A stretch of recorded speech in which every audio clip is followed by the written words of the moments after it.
1 Samuel 4-ാം അധ്യായം. സാമുവലിൻ്റെ വാക്ക് Israel മുഴുവൻ ആദരിച്ചു.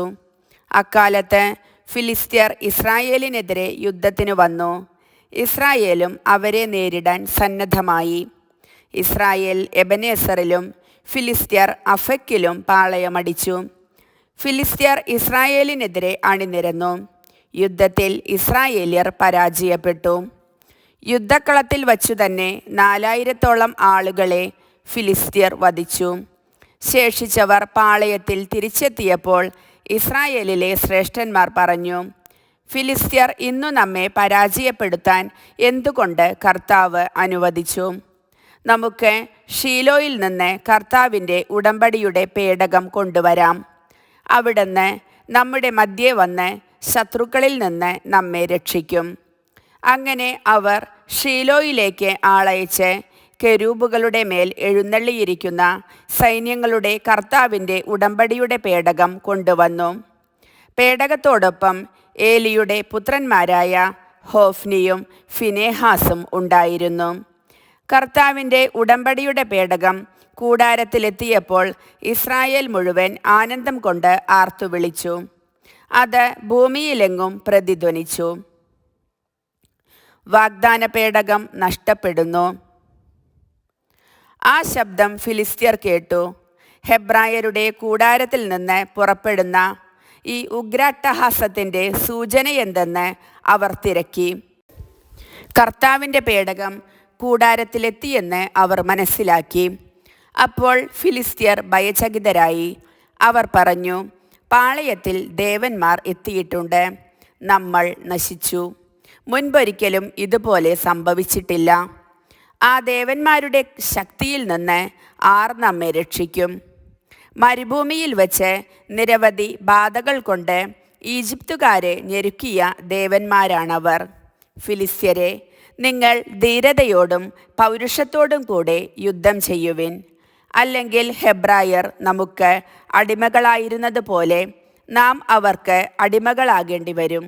അതുകൊണ്ട് പൗരുഷത്തോടെ പൊരുതുവിൻ. ഫിലിസ്ത്യർ യുദ്ധം ചെയ്തു. ഇസ്രായേൽ പരാജയപ്പെട്ട് കൂടാരത്തിലേക്ക് പലായനം ചെയ്തു. വലിയൊരു നരവേട്ട നടന്നു. 30,000 പടയാളികൾ നിലം പതിച്ചു. ദൈവത്തിൻ്റെ പേടകം ശത്രുക്കൾ കൈവശപ്പെടുത്തി. ഏലിയുടെ പുത്രന്മാരായ ഹോഫ്നിയും ഫിനേഹാസും വധിക്കപ്പെട്ടു. ബെഞ്ചമിൻ ഗോത്രജനായ ഒരാൾ അന്നു തന്നെ യുദ്ധരംഗത്തു നിന്നോടി ഷീലോയിലെത്തി. അവൻ വസ്ത്രം വലിച്ചു കീറുകയും തലയിൽ പൂഴി വിതറുകയും ചെയ്തിരുന്നു.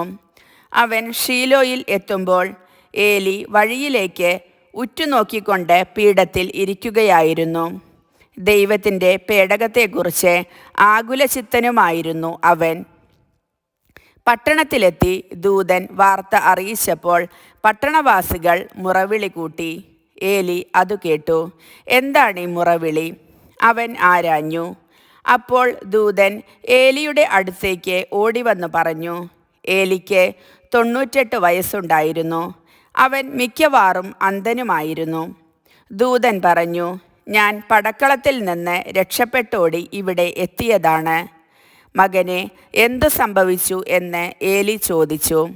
അവൻ പറഞ്ഞു, ഇസ്രായേൽ ഫിലിസ്ത്യരോട് തോറ്റോടി. ജനങ്ങളിൽ നല്ലൊരു ഭാഗം കൊല്ലപ്പെട്ടു. അത് ഭയങ്കരമായ ഒരു പരാജയമായിരുന്നു.